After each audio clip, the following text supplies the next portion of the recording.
¿Quién se robó a la emperatriz? Capítulo 6. La noche en que terminó el invierno.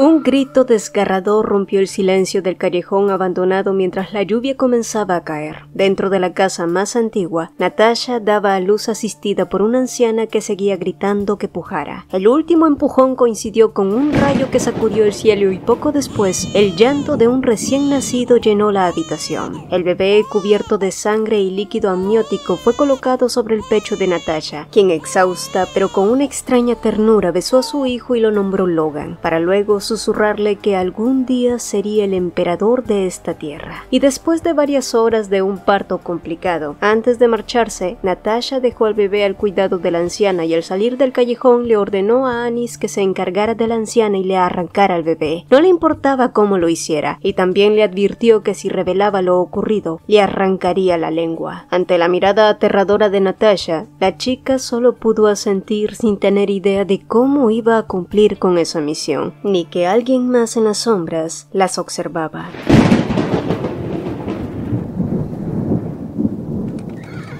El carruaje avanzaba por un camino irregular cuando el duque golpeó la ventanilla y advirtió a Anna que el terreno sería accidentado, por lo que sería mejor mantener las ventanas abiertas para evitar el mareo. Ruanda comentó que el duque de Hertion parecía especialmente amable con ella, pero ésta apenas pudo responder. No era el aire lo que la incomodaba, más bien aún le resultaba difícil aceptar que aquel caballero desaliñado fuera en realidad el duque Hertion, y el recuerdo de haberle confiado su historia sin saber quién era le provocaba un gran bochorno. No se sentía engañada del todo porque entendía las razones por las que él no había revelado su identidad al principio, pero la vergüenza seguía allí. Cerró los ojos y la conversación de aquel día volvió a su mente. Perso se había presentado con calma explicando que fingió su identidad debido a los rumores sobre su presencia en las montañas del noroeste. Anna comprendía la lógica, pero no podía ignorar su propia conclusión. El hecho de que el duque estuviera allí más bien era para evitar ser convocado por el emperador. Y sí, la reacción fue inmediata. El ambiente entre ambos se tensó, y la presión que emanaba Perso bastó para hacerla sentir inmóvil. Era evidente que había tocado un punto sensible, y eso era suficiente, porque si el duque de Hertion ya no estaba alineado con la familia imperial, entonces no sería un obstáculo para ella ni para Rosalind. Pensarlo le dio un inesperado alivio. Mientras no se interpusiera en su camino, podía aceptar que no hubo traición. Ahora me gustaría saber por qué la señorita quería conocerme. Y en un principio Anna debía buscar una excusa para enviarlo lejos de la capital, o al menos permanecer cerca de él para evaluar sus debilidades. Pero ya no era necesario. Si Perso no estaría en el festival donde Rosalind estaría, y no interferiría mientras ella no corriera peligro, eso bastaba. Pero al recordar su conversación anterior, habló con sinceridad. Cuando esté en peligro, ¿podrías protegerme otra vez si te necesito? Lo haré. Anna agradeció y se puso de pie aliviada, para luego comunicar que partiría temprano por la mañana. Entonces ocurrió algo inesperado. Perso, que rara vez reaccionaba ante menciones de riesgo, se levantó de golpe. ¿Partes mañana? ¿A dónde? Al festival de julio, respondió Anna confundida, viendo cómo el rostro de Perso palidecía, para luego añadir: Entonces, yo también iré al festival de julio. Sí, fue completamente inesperado. ¿Qué lo llevó a cambiar de opinión? Anna no podía ni adivinarlo, lo que hizo que su humor empeorara, más aún con los mareos del viaje o el hecho de no haber dormido bien la noche anterior y el malestar de su menstruación, por lo que fue una gran idea cuando Ruanda propuso que descansaran un poco cerca de un lago. Sin embargo, cuando Anna bajó del carruaje y se propuso a tomar aire, Perso la siguió sin dudar, tal como había hecho durante todo el viaje. Que un simple caballero lo hiciera habría sido tolerable, pero que el propio duque de Hertion actuara como su guardia personal la hacía sentirse vigilada, hasta que finalmente Anna se hartó. No quiero que me sigas. Tomaré un baño en el lago. Él asintió, pero luego le preguntó cuánto demoraría, lo que la descolocó. ¿Por qué? ¿Acaso vas a esperarme? Perso explicó que la zona era peligrosa y que esperaría cerca. Anna negó con firmeza y le pidió que se mantuviera alejado. Si algo ocurría, gritaría. Y tras un breve silencio, él terminó cediendo. Solo entonces Anna se sintió aliviada. Aún así, la frustración seguía allí. Pensar en el nombre de Perso Hertion le resultaba molesto. De hecho, desde que había descubierto quién era en realidad, su presencia no había sido más que una complicación. ¿Y por qué él actuaba así con ella? Había pasado más de una hora. Perso observó el sendero por el que Ana había desaparecido, y normalmente tras una hora de descanso ya se habrían puesto en marcha. Sin embargo, Ana siempre se tomó su tiempo y desde que descubrió quién era él lo había mirado con desconfianza. Y sí, él lo sabía y lo entendía, pero aún así se sentía inquieto si no la mantenía a la vista. Tenía el presentimiento de que si la dejaba sola, algo malo podía ocurrirle. Por eso, casi por impulso, decidió acompañarla al festival, pese a haber rechazado la invitación del mismo emperador al inicio. Había algo en Ana que le daba la sensación de caminar siempre al borde del peligro. No parecía débil, pero transmitía la impresión de que cualquier descuido podía arrastrarla como una tormenta repentina. Fue entonces que Ruanda se le acercó en silencio y le puso una manta en las manos, explicándole que su señora no se encontraba bien y muy probablemente Ana se había quedado dormida. Era fácil hacerlo cuando el clima era tan bueno, así que le sugirió que la trajera de vuelta. Perso fingió ceder ante la insistencia y fue en busca de Ana, a quien encontró minutos después dormida sobre una roca plana junto al lago. Las sombras de los árboles cubrían su rostro, haciendo del lugar un refugio tranquilo, y cuando Perso alzó la mano para despertarla, ella gimió suavemente abrazándose el vientre. Él se quedó inmóvil, recordando las palabras de Ruanda, y viéndola así era evidente que algo no estaba bien. Tras dudar un instante, Perso cubrió su cuerpo con la manta. La partida tendría que esperar un poco más. Y mucho más tarde, Ana se despertó con la fragancia de las flores y bajo una extraña placidez. Al moverse, la manta que cubría sus hombros se deslizó y ante sus ojos, docenas de flores cayeron alrededor de la roca donde había dormido. Ana miró a su alrededor sin ver a nadie, y por un instante pensó en Perso, pero negó de inmediato. No podía tratarse de él. Lo más probable era que fuera Ruanda, pensó agradecida de que no la hubiera despertado. Gracias a eso, el dolor en su vientre había cedido. Tomó algunas flores y se puso de pie, con la mente sorprendentemente despejada tras aquel dulce descanso.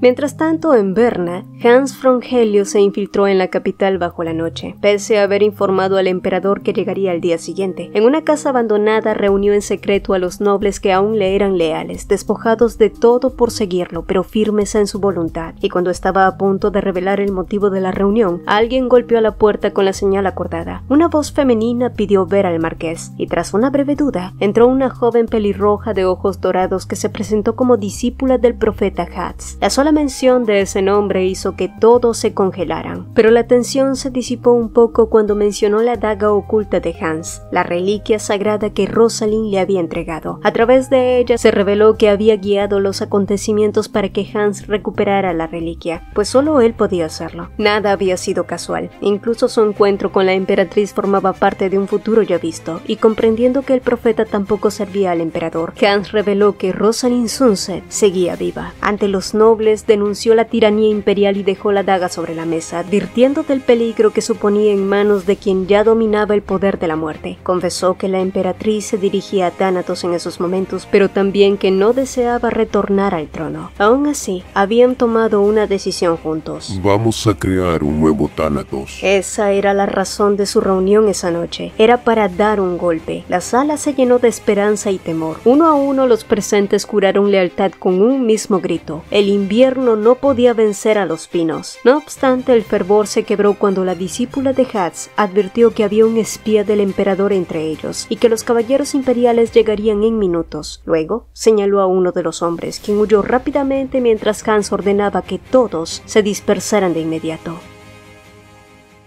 Gilliot quería arrestar al marqués Frongelio de inmediato, pero sabía que sin él no habría quien controlara el noroeste. La solución era clara: cercenar su poder, eliminar a sus seguidores uno por uno y hacerlo rápido. Era por eso que había infiltrado a un espía entre su gente, Carson Livius, quien no soportó la repentina ruina de su familia. Pero resultó que Carson había sido encontrado muerto con una herida directa en el corazón, lo que significaba que lo habían descubierto y Gilliot apretó los dientes. La sensación de urgencia se volvió insoportable. Algo se estaba moviendo fuera de su control y no podía permitirse esperar. Y tras un instante de silencio, Gilliot tomó una decisión. ¡Tráiganme al profeta Hatz!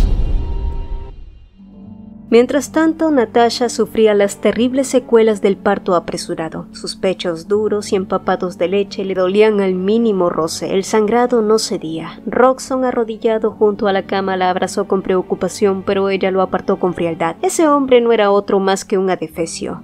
Te odio por hacerme sufrir así, susurró Natasha dejando caer lágrimas calculadas. Roxxon devastado le prometió hacerlo todo por ella, y Natasha se aprovechó de eso preguntándole por la medicina que debía usarse contra el emperador. Roxxon aseguró que la mezclaría durante el caos del festival de julio, y solo entonces Natasha se calmó. Un poco tarde había comprendido la verdad. Gillion la había traicionado y ahora pretendía reemplazarla con una muchacha aún menor de edad, hermana del duque de Herthium. Pero si creía que podían desecharla así sin más, ella se iba a adelantar. Su embarazo no había sido un accidente. Había planeado dar a luz en julio, cuando el palacio estuviera lleno de aliados de Roxxon y el emperador no pudiera moverse más por el veneno. Su hijo nacería como el único heredero legítimo y el trono acabaría en sus manos sin oposición.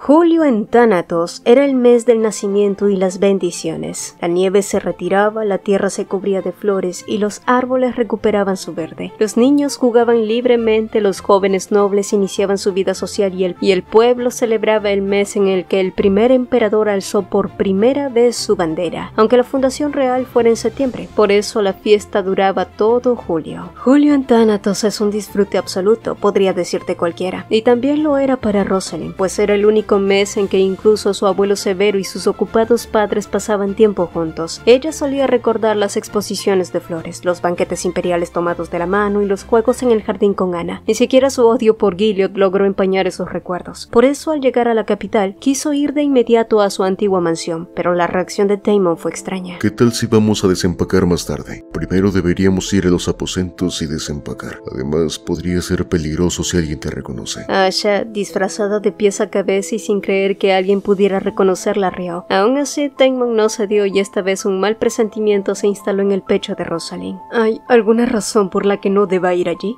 Sí, había más que una razón. Para Rosalind, julio era a la vez alegría y pérdida. Un mes más cálido que el sol de primavera, lleno de recuerdos que aún flotaban intactos hasta ahora. Asha contempló la mansión reducida a cenizas. El olor persistente de lo quemado le golpeó la nariz. No quedaba nada, ni la puerta con el lirio, ni el jardín de su madre, ni el bosque donde su abuelo leía, ni las vides donde jugó con Caín. Todo había perdido su forma, devorado por la oscuridad y las llamas. Ni siquiera las palabras alcanzaban para describir el dolor de Asha, quien avanzó unos pasos incapaz de creer lo que veía. La entrada parecía un cementerio, la mansión un cadáver ennegrecido. Entonces una risa oscura brotó de su garganta y rió y lloró al mismo tiempo, con el rostro torcido y lágrimas desbordando. Corrió por los senderos hacia el bosque y la glorieta mientras los recuerdos del pasado cruzaban su mente como ráfagas de viento. Su infancia, las risas, los juegos. Solo el pabellón apartado seguía en pie. Todo lo demás era ruina.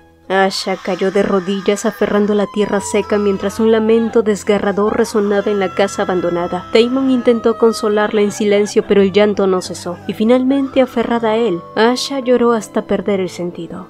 Cuando ella despertó, ya era avanzada la tarde. Había llorado tanto que sus ojos ardían al abrirlos. Se los frotó y se encontró con Daemon a su lado con una expresión de alivio y preocupación mezclada. Pero antes de que él pudiera decir algo, Rosalind se incorporó y lo interrumpió. «Dime lo que sabes. No me lo ocultes». Daemon guardó silencio por un largo momento antes de comenzar. Desenterraron la tumba del duque de Sunset y cuando incendiaron la mansión, quemaron el ataúd con ella. El fuego y el hielo estallaron en su interior al mismo tiempo. Rosalind recordó la voz de su abuelo. No pierdas tu orgullo, mi niña. Tú eres mi orgullo. Asha asintió despacio y a medida que escuchaba, el fuego creció quemando cualquier duda que pudiera albergar. Gilead Thanatos había firmado su sentencia.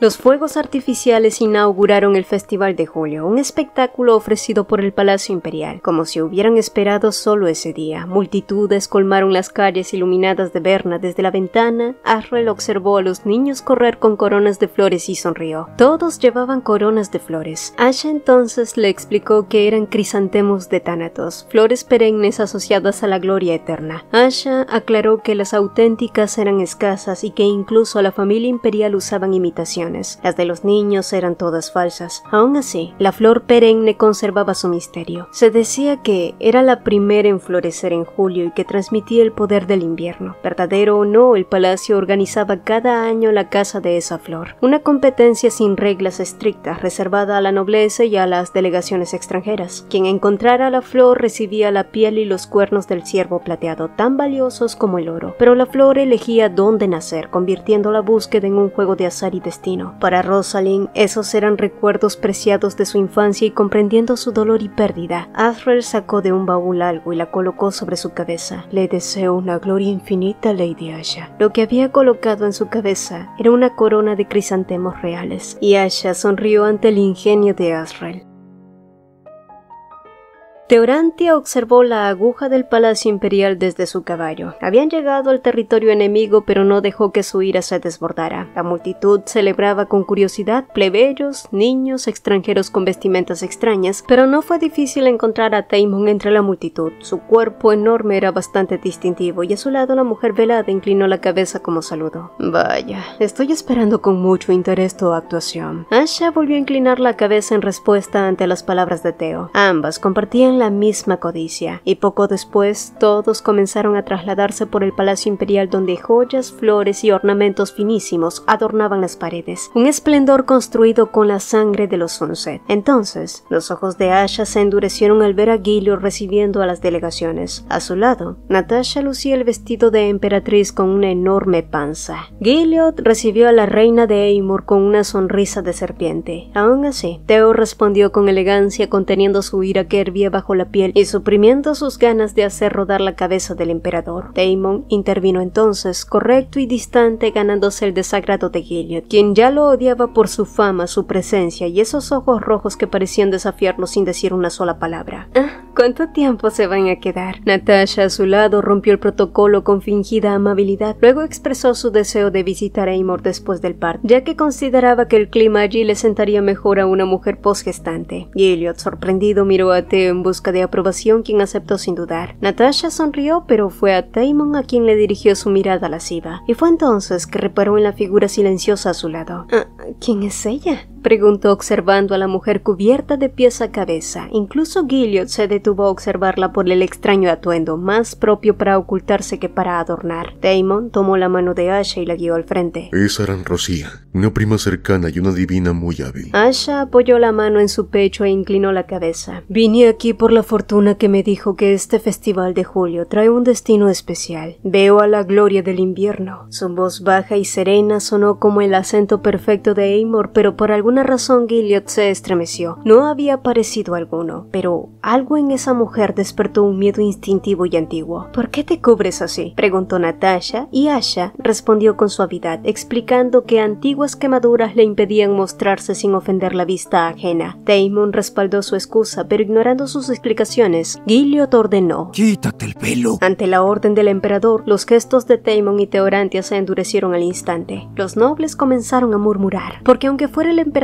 de Thanatos, estaba cruzando un límite al dar órdenes a invitados de Aemor, y más aún a una mujer marcada por la desgracia. Gilead, sin embargo, sonreía con arrogancia, y tras un breve silencio, Asha se retiró el velo lentamente. Puede ser difícil para Lady Natasha verlo, murmuró antes de que los murmullos se transformaran en exclamaciones ahogadas. Varias mujeres apartaron la mirada. Natasha se aferró al brazo de Gilead. Las quemaduras desbordaban el rostro de Asha aún enrojecidas, y sus ojos permanecían cubiertos por un delicado antifaz. ¿Por qué ocultas los ojos?, preguntó Gilead, pero fue Daemon quien explicó que los párpados se le habían derretido y presenciarlo podía ser un poco grotesco. Esa explicación pareció ser suficiente para Gilead, quien desvió la vista y ordenó que se volviera a cubrir. Sin embargo, antes de retirarse, Asha se volvió hacia él y musitó: a cambio de lo que el destino me arrebató, ahora poseo un don, emperador de Thanatos. No dejes que la brisa nocturna del 16 de julio lo toque, porque será su peor pesadilla,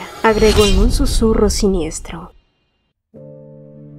La gruesa capa de maquillaje que Asriel había aplicado en Asha, simulando falsas quemaduras, había funcionado. Theo y Ronazo lo observaron con asombro y admiración. Anne Rosie había tenido razón. Gilliot no servía a la prudencia, y Daemon, ajeno a todo salvo a su bienestar, tomó sus manos. ¿Qué fue lo del 16 de julio? Asha miró el salón a lo lejos. Es el día en que murió el anterior emperador, explicó, y todos comprendieron al instante. La fecha exacta siempre se mantuvo en secreto, pero Asha la recordaba con claridad. El cuerpo había sido ocultado durante 20 días para no arruinar el festival, según su última voluntad. La muerte fue repentina, inexplicable, y desde entonces Gilliot fue atormentado por pesadillas. Durante el festival, Rosalind lo escuchó murmurar disculpas, gritar, suplicar, pedir a la muerte en sueños. Algo había ocurrido, algo que ella no entendió entonces hasta aquella noche. Cuando lo siguió en la oscuridad, lo encontró en la habitación del antiguo emperador y lo vio. En una cama vacía, Gilliot estrangulaba a alguien. Aún así, él parecía haber olvidado ese recuerdo con facilidad, pero su subconsciente seguía atrapado allí. Por eso las pesadillas regresaban cada año en la misma fecha, y Rosalind tenía planeado precisamente apuntar a ese momento. Haría realidad la peor pesadilla de Gilliot Thanatos.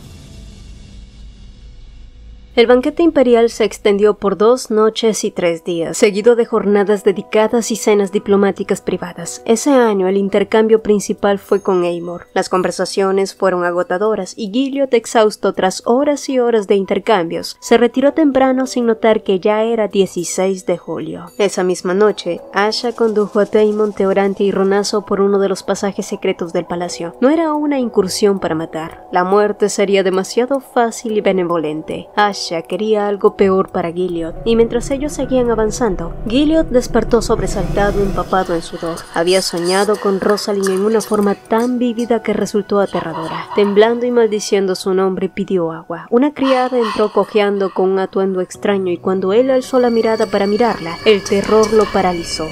¿Rosalind? Ella lo miraba fijamente. Sígueme. Gilliot cayó al suelo, convencido de que seguía soñando, porque cuando levantó la vista la habitación estaba vacía. Jadeando, notó su pijama mojada. No sabía si era el miedo o algo peor. Aún así, salió del dormitorio gritando que la mataría de nuevo, incluso si era un fantasma. El pasillo estaba desierto y entonces vio una luz parpadeante. Apretó los dientes y siguió la luz que lo condujo al 3er piso, frente al dormitorio del anterior emperador, el lugar que había mantenido sellado durante 5 años. Y sin saber por qué, su cuerpo empezó a temblar. No recordaba lo ocurrido allí, solo que entraba y salía de esa habitación antes de la muerte de su padre. Entonces, ante sus ojos aterrados, la puerta cerrada se abrió sola con un crujido seco. Gilliot retrocedió, completamente paralizado. El sudor frío le empapaba el cuerpo. ¡No existen los fantasmas! Se repitió, obligándose a avanzar. Tragó saliva y con el corazón desbocado, se asomó al interior. El dormitorio del anterior emperador estaba oscuro, inmóvil como una tumba.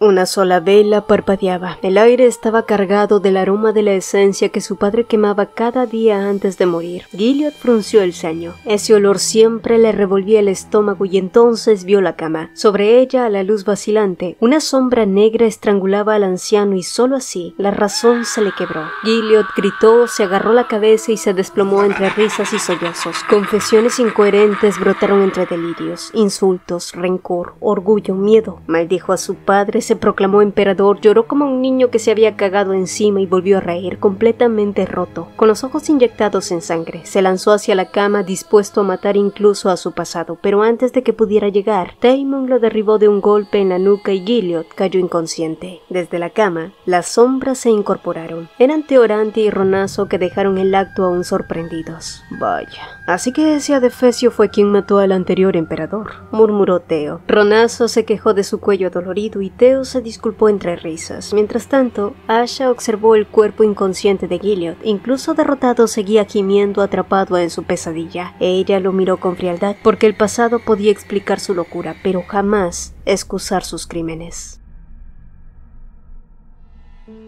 Anis llevaba días sin descansar desde aquello ocurrido tras el parto secreto de Natasha. Las palabras de esa chica desconocida justo después de que Natasha la dejó atrás aún la perseguían. Finge que no viste nada, finge que no sabes nada. Anis no sabía si esa niña era su salvadora o algo peor, pero obedecerlas la mantuvo viva. Y al amanecer, como de costumbre, salió a buscar agua caliente y toallas limpias. El camino más corto pasaba por el tercer piso, cerca del dormitorio del emperador. No era correcto que ella estuviera por allí, pero hoy, extrañamente, no hubo ningún guardia y eso la tranquilizó. Solo un poco, ya que pronto escuchó un grito. Anis se detuvo en seco. El sonido volvió a escucharse, esta vez más débil, desde el extremo del tercer piso, la habitación prohibida que siempre estaba cerrada. El miedo le anudó la garganta, pero pronto huyó escaleras abajo sin mirar atrás, y una vez que se escondió entre jabón y sábanas limpias, se repitió el único conjuro que conocía. No veo nada ni sé nada, no veo nada ni sé nada. Fingir. Ese era el único trabajo de Anis. Y tras el aparatoso teatro, Daemon, Asha y los suyos huyeron por el pasadizo secreto, pero tan pronto llegaron a la residencia de Daemon, Hannah los recibió con noticias inesperadas, y poco después Maná se presentó como la hermana mayor de Hannah y como alguien que llevaba tiempo esperándolos. Y sí, se parecía mucho a Hannah, aunque su presencia era mucho más serena. Su cabello rojizo cambiaba de tono según la luz y sus ojos, pese a su juventud, transmitían una calma profunda. La chica entonces explicó que el profeta Hats había sido capturado por el emperador de Thanatos, pero antes de ser encerrado, le había advertido que el futuro que había visto era distinto a todos los anteriores, uno que el destino de muchos estaba en juego, quizá incluso el último que vería, y por eso Maná había venido, para cumplir la tarea que Hats le confió, garantizar la vida o la muerte de cierta persona, y con ese propósito condujo a Asha y a Daemon a una habitación contigua, donde una anciana ya los esperaba junto a la chimenea. Sin rodeos, se presentó como la partera que asistió al parto secreto de Natasha Ronti. La revelación sacudió a Rosalind. Natasha había dado a luz en secreto y seguía fingiendo que estaba embarazada. La partera anunció que el bebé había nacido completamente desarrollado, lo que no coincidía con el supuesto aborto que Natasha había fingido desde meses atrás, culpando a Rosalind y a Cain. Las piezas se encajaron con rapidez. El niño no podía ser de Gilead, por eso había sido ocultado. Natasha pretendía colocarlo en el trono sin despertar sospechas. Además, una sirvienta vinculada al marqués Roxxon, quien era pariente lejano de Gilead, había ayudado durante el parto. Daemon comprendió lo mismo que Asha en ese instante y con una sonrisa tensa comentó que tal vez era hora de devolver a ese niño con su verdadera madre.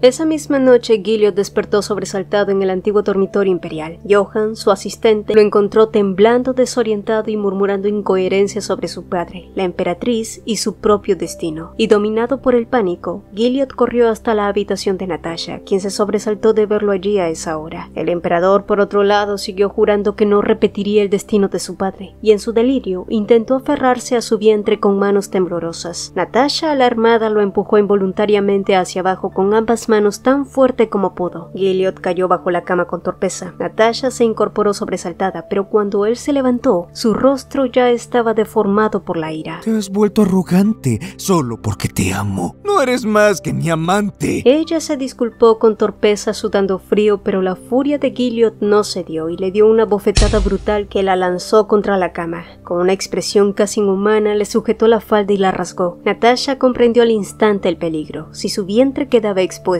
todo terminaría para ella y su hijo, así que desesperada, sacó la daga que escondía y Gilead se detuvo sorprendido. ¿Vas a apuñalarme ahora? Entre lágrimas, Natasha negó. Llevó la hoja a su propio cuello mientras profesaba su amor por él, y Gilead, aterrorizado y débil ante la palabra amor, cayó de rodillas y la abrazó soltando súplicas y que todo se había tratado de una pesadilla. Natasha finalmente soltó la daga y rompió a llorar, aferrándose a él, quien la abrazó con fuerza. Entonces, con una sonrisa suave y una voz inquietante, él añadió: Por cierto, ¿por qué Roxxon salió de tu habitación esta mañana? Y solo así, la sangre de Natasha se congeló. Esa noche, Ronazo llegó con noticias inquietantes. Natasha Ronti había sido confinada en su habitación y Roxxon Blake, el primer ministro, había colapsado y estaba inconsciente. Asha lo entendió al instante. Gilliot no sabía que Natasha había dado a luz. Si lo supiera, no se habría limitado a encerrarla simplemente, solo sospechaba. Y en un hombre como él, incluso la duda bastaba para desatar su poder, lo que significaba que eso lo dejaría debilitado durante días, lo que a su vez era una oportunidad irrepetible. Y después de esa noticia, Ronazo regresó al Palacio Imperial y Taemon movilizó a sus hombres para encontrar al niño, mientras Asha subió sola al último piso de la mansión y contempló el palacio al caer la noche. Debían actuar antes de que terminara julio, con la misma rapidez y crueldad con la que Gilliot había destruido a la familia Sunset, y tras observarse en el reflejo del vidrio, cabello plateado, ojos violetas, piel pálida, pensó que tal vez había llegado el momento de usar esa apariencia, y más tarde, cuando Taemon llegó, ella le pidió un paseo juntos, y si bien la petición le había parecido extraña, Taemon no pudo más que seguirla. Más tarde, Thanatos seguía despierta en pleno julio. Las calles iluminadas por braseros y tabernas aún seguían en movimiento. Asha avanzó sin disfrazar su rostro y Taemon le preguntó si era seguro que ella se mostrara así. En respuesta, Rosalind solo sonrió y le dijo: «Voy a convertirme en un fantasma de Thanatos». Taemon la observó en silencio como ella avanzaba por una calle vacía. Asha siempre lo había sorprendido, pero esta vez fue diferente, y entonces, contra toda expectativa, ella comenzó a cantar. La nación sea bendita, blanco invierno, puro altar. Su voz suave era clara. Sé nuestra espada y refugio por este país y por todos los demás. Se deslizó por el aire del amanecer como una plegaria helada.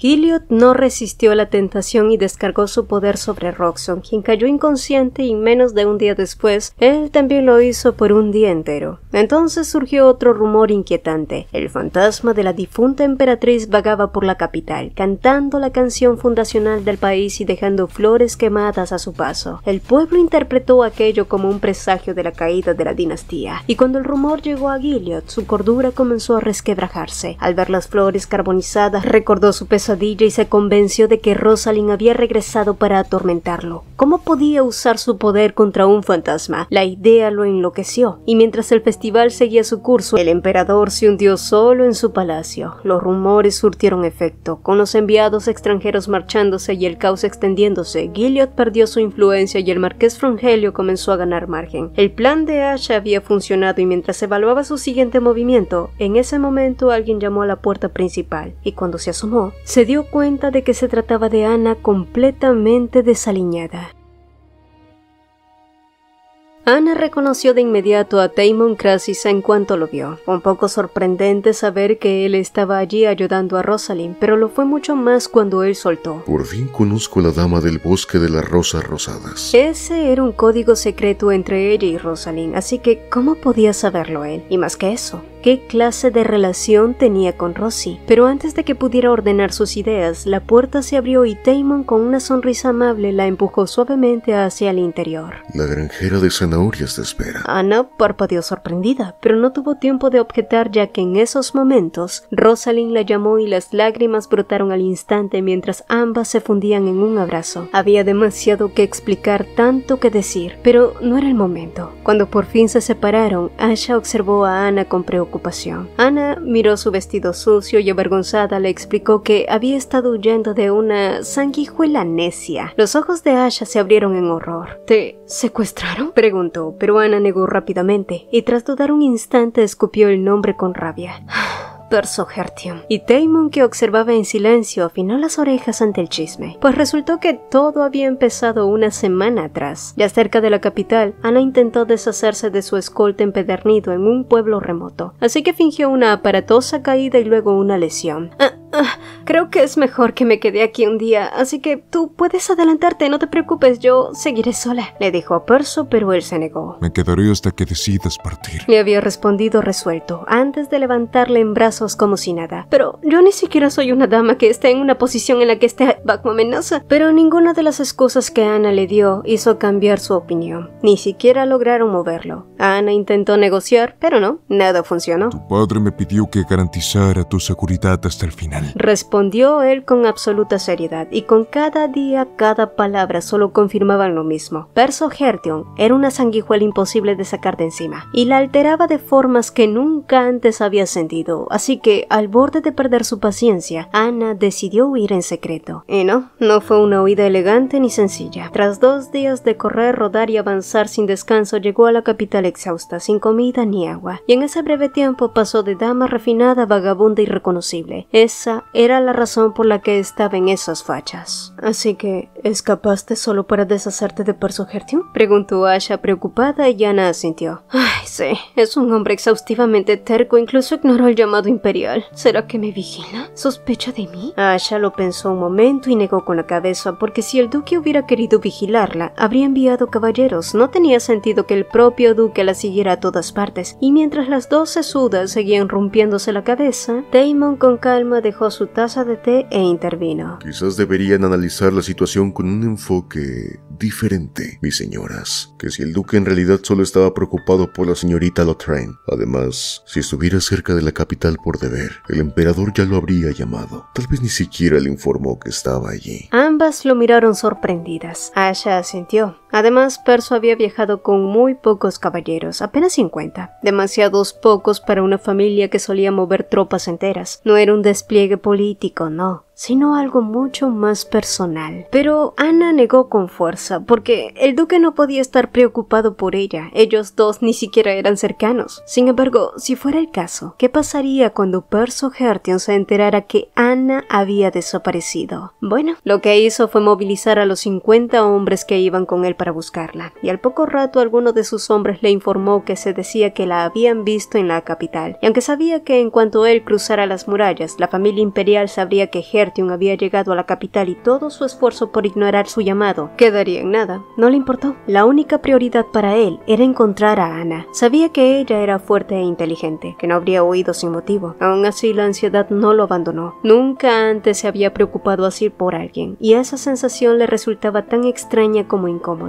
por lo que se preguntó si llegaba a encontrar a Ana, podría resolver esa duda. Así que sin dudarlo, cabalgó hacia la mansión Lothain, atravesando la ciudad a toda prisa, y una vez allí el mayordomo, visiblemente nervioso junto a una doncella, le informaron que su señora no estaba en casa, pero que había llegado allí y había salido rápidamente tras recibir una carta. Ambos desconocían completamente quién la había enviado. Perso analizó la situación. El mayordomo puede que no mintiera, pero la doncella había sido demasiado serena. Sus respuestas no tenían fallas y justamente por eso resultaba tan sospechosa. No actuaba como una criada común de una mansión modesta, sino como alguien formado en una gran casa noble. Además, había entregado la carta como si supiera exactamente cuándo llegaría Ana, y poco después, ella había entrado a la capital esquivando su vigilancia. Demasiadas coincidencias, así que decidido a averiguarlo, esperó toda la tarde y aguardó, y cuando el cielo estaba por teñirse de negro, la doncella salió con cautela. Tras cruzar varios edificios, se detuvo frente a una mansión en la que desapareció en cuanto le abrieron. Perso esperó por unos segundos, antes de acercarse y leer el letrero colgado al costado. Se trataba de la residencia temporal de Daemon Krasis. El nombre resonó en su mente. Daemon Krasis era ministro de Relaciones Exteriores de Aemor, pero ¿qué relación tenía ese hombre con Ana? Así que sin dudarlo, Perso levantó la mano y llamó a la puerta. Tras 3 golpes firmes, la puerta se abrió de inmediato. Al otro lado, una mujer envuelta en un velo oscuro lo esperaba, como si hubiera contado cada segundo. Te estaba esperando, duque de Hertion, dijo con calma. La voz le resultó extrañamente familiar. Perso frunció el ceño evaluándola, pero ella no parecía intimidada por su presencia, pese a su porte imponente y a la presión que solía imponer sin esfuerzo. No vine aquí en busca de Daemon Krasis. Lo sé, viniste a ver a Ana Lothain. La cuestión es, ¿por qué te estás tomando tantas molestias por ella? El silencio llenó el lugar. Perso estaba ligeramente sorprendido, al igual que Ana, que escuchaba escaleras arriba, y finalmente él respondió. Porque Ana no está a salvo aquí. Ella... Eso es bastante irónico viniendo del perro del emperador, dijo entonces Daemon desafiándolo. No sabía que el canciller de Aemor fuera tan rápido, respondió Perso sin echarse atrás. atrás. El silencio que siguió entre ellos fue espeso y amenazante. Ambos hombres se miraban como dos bestias a punto de morderse, y cuando parecía que todo estaba por estallar, Ana, cansada del enfrentamiento, intervino antes de que la situación se desbordara. «Ya basta». Perso se giró y miró a Ana con ansiedad, verificando que ella no estuviera herida. «Vine por mi cuenta, duque. Estoy a salvo. Estoy con la persona con la que me siento más segura». La frase lo golpeó de lleno. Perso apretó los puños, incapaz de ocultar su malestar, y al seguir la dirección de su mirada y ver a Damon cerca, la sospecha brotó sin filtro. Ana, al darse cuenta, lo negó de inmediato, alterada, y esa reacción solo evidenció lo confundida que ella misma estaba, por lo que pidió un poco de privacidad. Y una vez solos, Perso dejó caer la guardia y admitió que no podía quedarse tranquilo cuando ella no estaba a la vista, que sentía ansiedad cuando ella no estaba cerca, que deseaba protegerla incluso de cosas insignificantes, y con la misma torpeza con la que hablaba, le entregó un pequeño paquete. Eran dulces sencillos, así como él. No sé expresar bien mis sentimientos, confesó. Solo deseo que estés a salvo. Y si es posible, que tú seas quien encuentre esa seguridad conmigo. La confesión dejó a Ana sin aliento. Nunca nadie le había hablado así. Sin embargo, cuando el silencio se asentó, ella fue bastante clara. Le recordó quién era, aliada de la ex emperatriz destruida por el mismo emperador, viuda de un conde y enemiga declarada del poder que Hertium protegía. Perso lo sabía muy bien, y aún así afirmó que quería protegerla. Pero Ana negó con firmeza. No confiaba en ese sentimiento, ni en su propio corazón. Sus caminos eran completamente incompatibles. Ella odiaba al emperador y él pertenecía a la familia que debía sostener a la familia imperial. Perso tomó su mano e intentó disuadirla, incluso advirtiéndole del peligro de expresar ese odio, pero Ana no cedió. «No puedo esconderme detrás de ti. No quiero que te sacrifiques por mi rencor». ¿Y qué si quiero hacerlo? Pero Ana sonrió con tristeza y soltó su mano. «No, estoy cansada de eso. No quiero más sacrificios, así que por favor vete. Esa es mi respuesta a tu confesión». El rechazo quedó suspendido entre ambos, pesado y completamente irrevocable.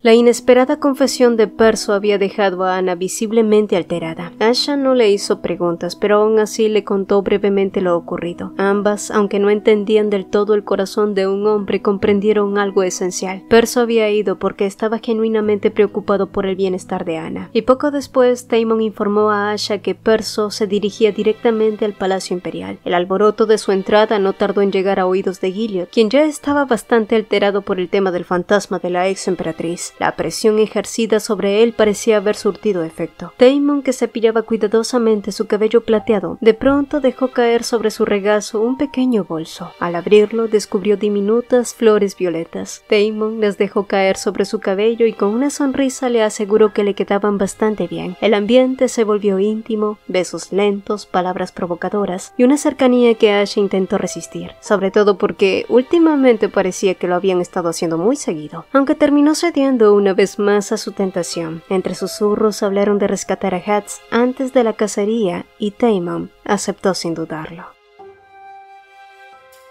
Mientras tanto, en el anexo del palacio, Gilead estalló en ira en cuanto vio a Perso. Lo acusó de desafiar a la familia imperial y, fuera de sí, lo abofeteó con violencia. Perso apenas se inmutó, lo que solo avivó más la furia del emperador. Para Gilead, Hertium había dejado de ser un perro domesticado, uno que podía morderlo en cualquier momento. Pero cuando el emperador intentó golpearlo una vez más, Perso detuvo su mano y con voz firme le preguntó: Supongo que la familia real ya no necesita de Hertium. La presión de su presencia hizo vacilar a Gilead, quien comprendió que esa era la última lealtad de Perso, y dado que matarlo no era una opción inmediata, ya que aún lo necesitaba para que sea su escudo, reprimió su ira y Gilead cambió el tono y sonrió con falsa magnanimidad, afirmando que la familia imperial no abandonaba a sus más leales y ofreció perdonarlo, con una condición. Mientras te arrodilles, haré desaparecer esta deslealtad, dijo Gilead, pero al percibir la rebeldía en esos ojos verdes, estaba a punto de comenzar a gritar de nuevo cuando un estruendo sacudió el palacio y Johan entró agitado para informar que una brecha se había abierto y miles de Sakmas habían aparecido en pleno palacio imperial, algo imposible para esa época del año. Al escucharlo, Perso organizó a los caballeros y ordenó cerrar filas, y en un instante una batalla feroz se desató. Esa misma tarde, Asha, que se enteró del incidente le informó a Anna sobre lo ocurrido en el Palacio Imperial, y aunque gracias a la intervención del duque de Hertun y sus caballeros todo se había controlado, Anna se estremeció al oír que Perso había resultado herido, y pese a querer ocultarlo, su preocupación fue bastante evidente, pero Asha no insistió y cambió de tema hacia su plan. Aprovechando la distracción, se infiltrarían en el palacio sin dificultad. Además, usarían el incienso de Largon para dormir a los guardias. Y mientras el plan se ponía en marcha, asimismo en otro lugar, Natasha, fuera de sí, abofeteó a Anis, quien cayó al suelo entre sollozos. La razón era bastante obvia. El bebé de Natasha había desaparecido, y al enterarse, exigió a la joven doncella que lo encontrara, pero el emperador había encerrado a la única persona que podía ayudarla en esos momentos. Incluso le habían cortado la lengua a Roxxon, y el fracaso terminó de quebrar a Natasha. Luego, desesperada, le entregó todas sus joyas a Anis y le pidió que le consiguiera un recién nacido. La joven horrorizada dejó caer las joyas y Natasha perdió la compostura, amenazando que si ella caía, la familia de Anis también sería exterminada. Aterrada y sin salida, la joven doncella aceptó, pero al abandonar la habitación y salir por el pasillo, se encontró con los caballeros inconscientes y en medio de ellos a una mujer con velo y al canciller de Eymor, quienes le ordenaron que huyera sin mirar atrás, ya que algo terrible estaba a punto de sucederle a la familia imperial de Thanatos. Gilliot, que había sido atormentado por pesadillas durante varios días, ese día en particular despertó de buen humor, porque la figura que lo perseguía en sueños no había aparecido esta vez, y convencido de que los fantasmas no existían, sonrió y reflexionó sobre ir a ver a Natasha, a quien había encerrado y tratado mal desde que se enteró lo de Roxxon. Su ira había sido tan incontenible que había ordenado que le cortaran la lengua a su primer ministro. Sin embargo, antes de poder marcharse, un soldado lo detuvo con urgencia debido a que el profeta Hat solicitaba verlo. Gilliot frunció el ceño, pero pensó que quizá podría sacarle provecho teniendo en cuenta que pronto comenzaría la cacería de la flor nacional, y si alguien podía saber dónde florecería, ese sin duda era Hats. Poco después, en la sala de audiencias, el profeta lo saludó con tranquilidad, lo que irritó un poco a Gilliot, quien sin rodeos exigió que le dijera dónde florecerían las flores de crisantemo, insinuando que su encierro dependía de su respuesta. Hats, sin embargo, rió y lo interrumpió, recordándole que aunque Gilliot decidía la muerte con facilidad, eso no era lo importante. El profeta habló entonces del evento principal del festival y aseguró conocer un secreto que lo haría aún más interesante. Un secreto relacionado con quienes no podían hablar porque les habían cortado la lengua y con quienes no podían huir porque estaban atados. Gilliot lo miró sin entender del todo. ¿Qué carajo significaba eso? Fue entonces que otro estruendo sacudió el palacio con nuevas noticias. Natasha Ronti había escapado y cuando Gilliot se dirigió a su habitación se encontró a los guardias derribados y la estancia vacía. Ciego de ira, Gilliot ignoró el banquete que lo esperaba y avanzó por los pasillos arrastrando la hoja de su espada por el suelo. Con una expresión que presagiaba sangre, ordenó que la encontraran de inmediato. Mientras tanto, en el salón de banquete, Anna sintió una mirada clavarse en ella. Al alzar la vista, se encontró con los ojos verdes de Perso Hertun, imponente en su armadura. Aunque no parecía herido, su mirada la desnudaba y la inquietaba al mismo tiempo. Ella intentó ignorarlo, pero él no apartó los ojos, y avergonzada y nerviosa, bebió de más mientras Asha bromeaba sobre lo evidente que era su interés en su amiga. Finalmente, Perso comenzó a acercarse, pero antes de que pudiera llegar, las puertas del salón se abrieron de par en par. El emperador, tras una larga ausencia, había hecho su aparición. La música se detuvo, el único sonido que quedó fue el metal de la espada arrastrándose por el suelo. Los nobles retrocedieron instintivamente. Asha observó la expresión desencajada de Gilliot y recordó la cadena de desgracias recientes que la habían rodeado. Ella sonrió bajo el velo. Dejar escapar a Natasha había sido apenas una provocación, un golpe más para quebrar del todo a Gilliot. Fue entonces que un contacto cálido la devolvió al presente. Daemon sostenía su mano helada acariciando las marcas que sus uñas habían dejado en la piel. Ese gesto devolvió el calor en su corazón endurecido, y entonces Gilliot habló con una sonrisa torcida. Esta cacería no seguirá los lineamientos tradicionales de nuestra nación, sino de encontrar a alguien tan hermosa como una flor, anunció sin pudor, para luego explicar que su amante y el hijo que llevaban había desaparecido, y quien los encontrara les concedería cualquier deseo sin límites. Dio 3 horas exactas, luego salió corriendo riendo como un demente, seguido por nobles y sirvientes empujados por la codicia y el miedo, y con un chasquido de dedos la búsqueda comenzó.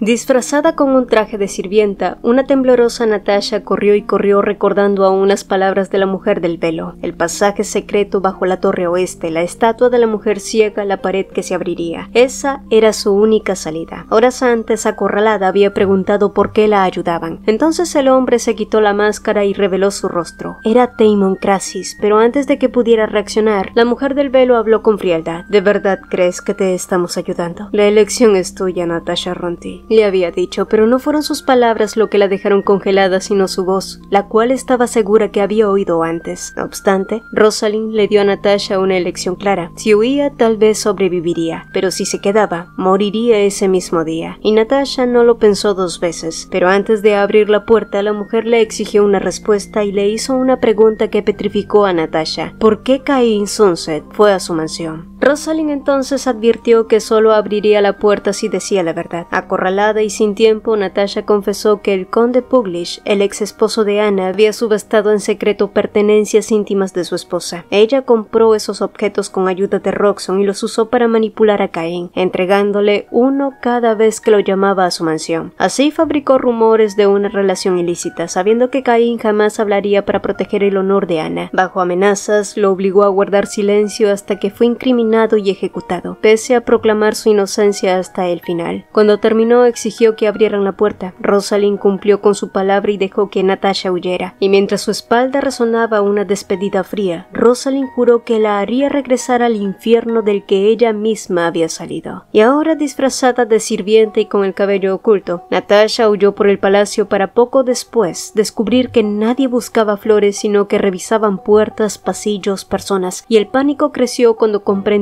que la cacería era por ella, pero al doblar una esquina, chocó con alguien. El sonido metálico arrastrándose por el suelo le erizó la piel, y cuando alzó la vista, vio a su peor pesadilla. Era el emperador que finalmente había encontrado a la flor que buscaba.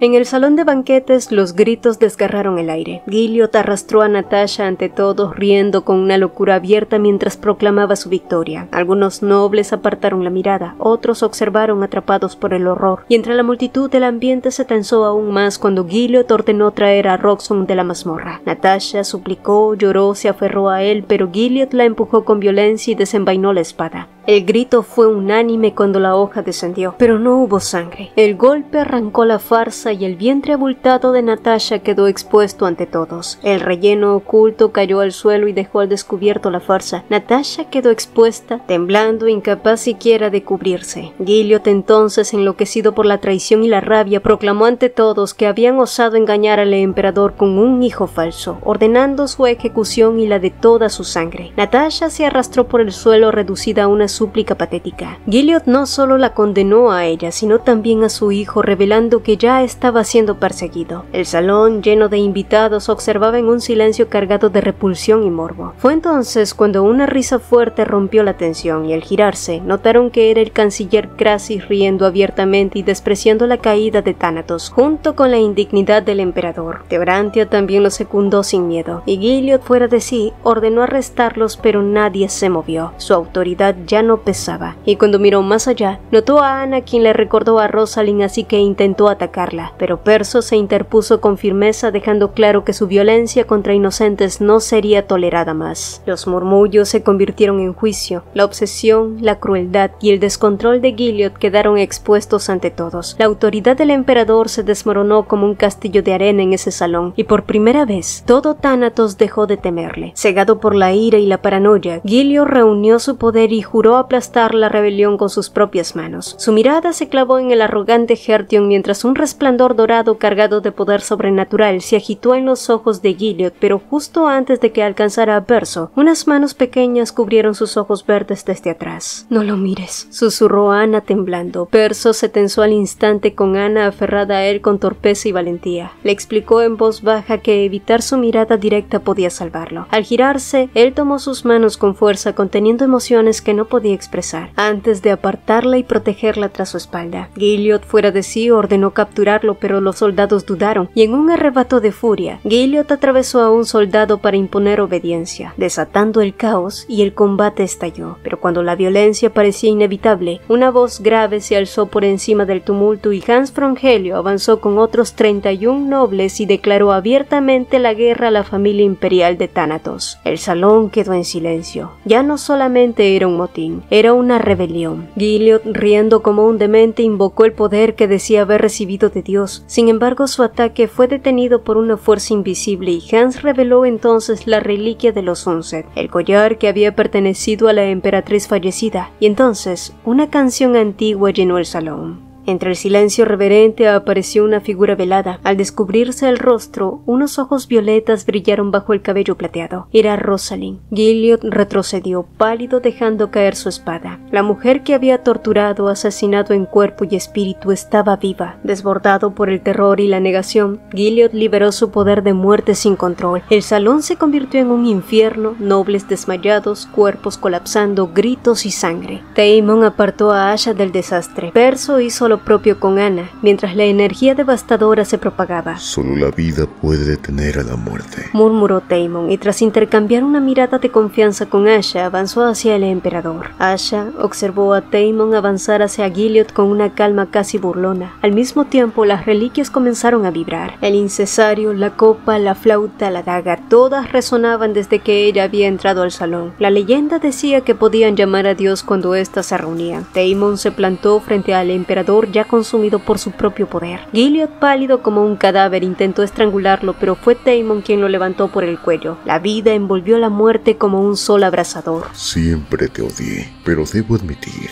que al menos estoy agradecido contigo por algo. Tú la abandonaste y gracias a eso pude aprovechar mi oportunidad, dijo Daemon con serenidad mientras el poder de Gilliot comenzaba a desmoronarse. La muerte se quebró frente a la vida y el salón quedó paralizado al ver dos fuerzas opuestas chocar. Entonces, en un arrebato desesperado, Natasha se abalanzó contra Gilliot y lo apuñaló por la espalda una y otra vez con la daga sagrada. Y no lo mató, pero lo derribó. Y en ese instante el aire se rasgó y una brecha se abrió entre el espacio. El choque de poderes había debilitado el mundo mismo. Gritos, pánico, la gente huyendo. Theo y Daemon intentaron contener la grieta con todo lo que tenían, pero no fue suficiente, y justo cuando estaba por derrumbarse todo, una luz estalló y el tiempo se detuvo. No era una sensación, el mundo entero había quedado congelado. Los nobles que huían permanecían inmóviles, las lágrimas suspendidas en sus mejillas, los monstruos detenidos a medio salir de la brecha, solo unos pocos podían moverse.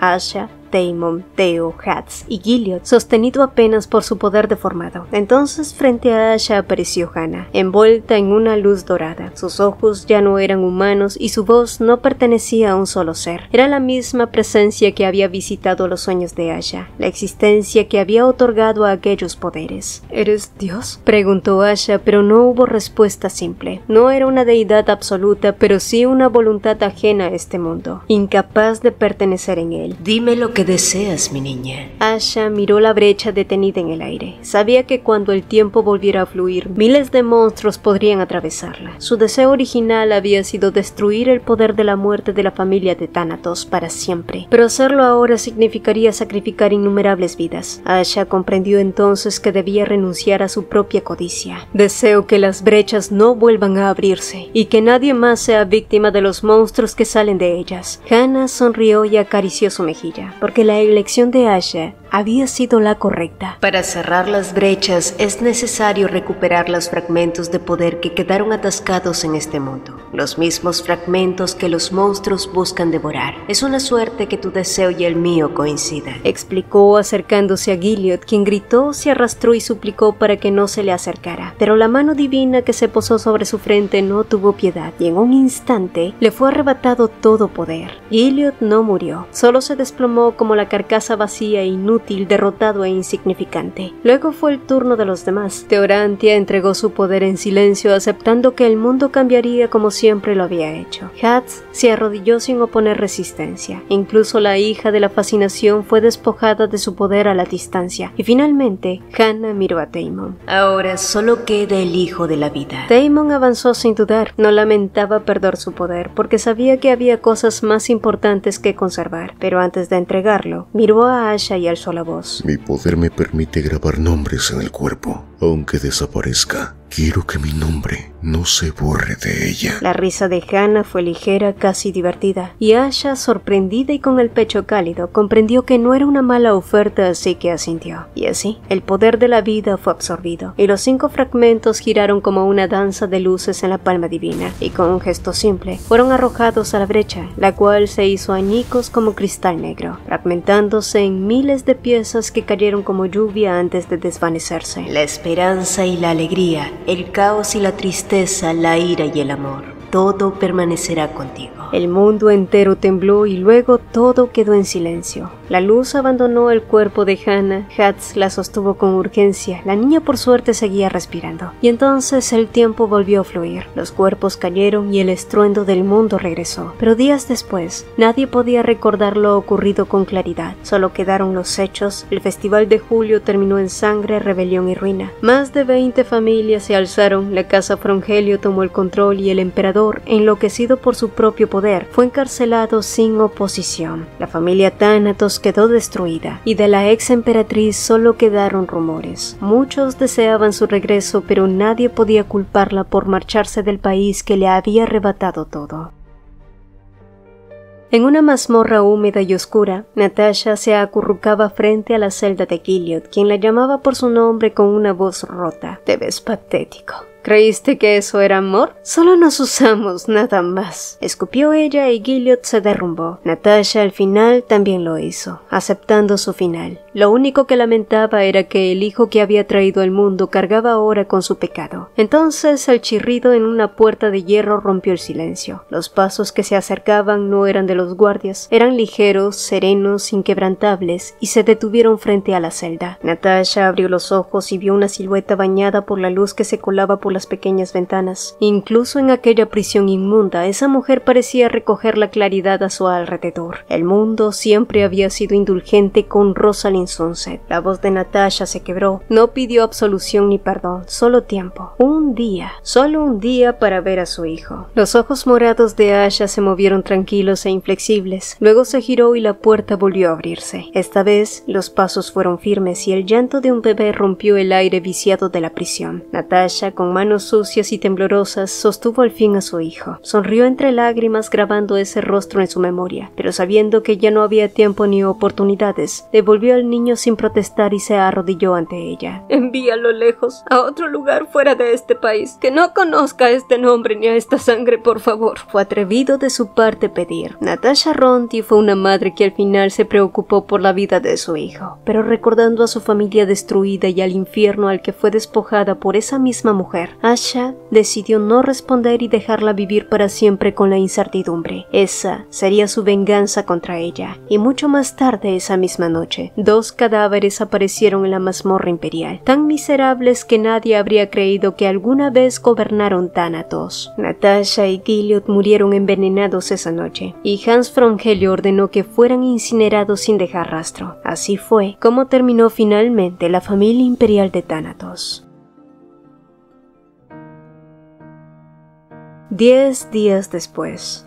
Mientras el nuevo régimen se asentaba, el mundo se sintió distinto. El frío de Thanatos se debilitaba como si el invierno eterno hubiera sido retirado junto con los fragmentos divinos. Esa mañana, Asha y Daemon regresarían a Aemor, por lo que el marqués Frongelio y el duque Hertion se detuvieron frente a la mansión donde se quedaban. Pero Perso no bajó de su caballo. En vez de eso, le pidió al marqués entrar primero. Tomó las riendas y partió al galope. Hans observó la calle vacía sin entender qué había visto el duque. El mundo seguía igual y al mismo tiempo ya no lo era. Asimismo, cuando Rosie anunció que partiría destruiría a Thanatos en 2 días, Anna también tomó una decisión. Había vivido siempre entre el frío y quería ver un país cálido al menos una vez, descansar después de un año insoportable y recuperar el tiempo perdido con Rosie, como cuando eran niñas, riendo sin pensar en el mañana. Pero antes de partir, había algo que debía hacer. Se arregló con más cuidado de lo habitual y salió con un ramo de flores y una botella de vino de manzana. La ciudad, ajena a la sangre imperial derramada, estaba más viva que nunca. El clima se volvió cálido y la gente hablaba sin pudor de la caída de la familia imperial. Y una vez en el cementerio, Anna se acercó a la lápida que nadie reclamó. Los restos de Cain Sunset yacían allí, pero como no pudo escribir su nombre en la lápida, solo un apodo se mostraba en la piedra: el maestro del seto espinoso.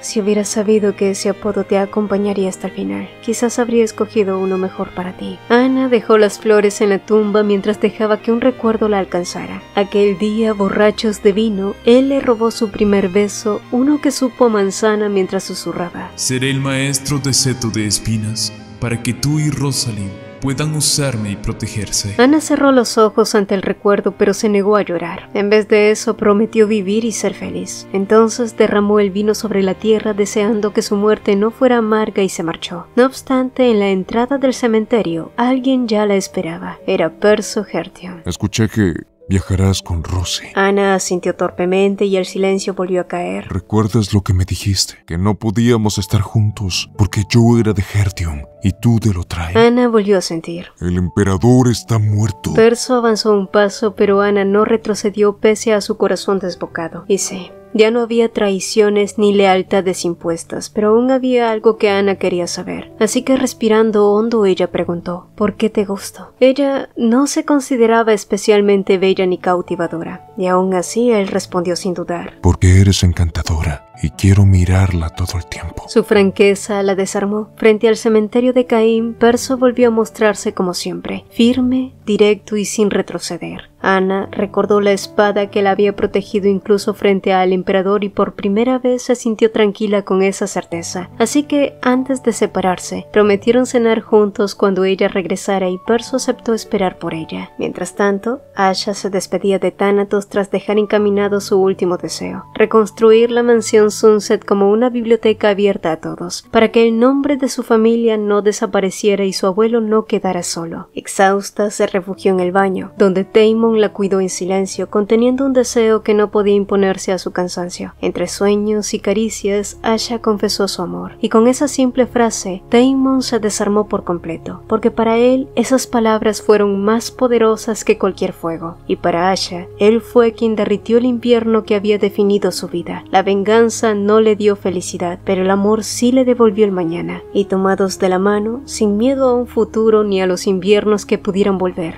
ambos comprendieron que algo había cambiado para siempre. Esa fue la noche en la que el invierno finalmente terminó. Fin.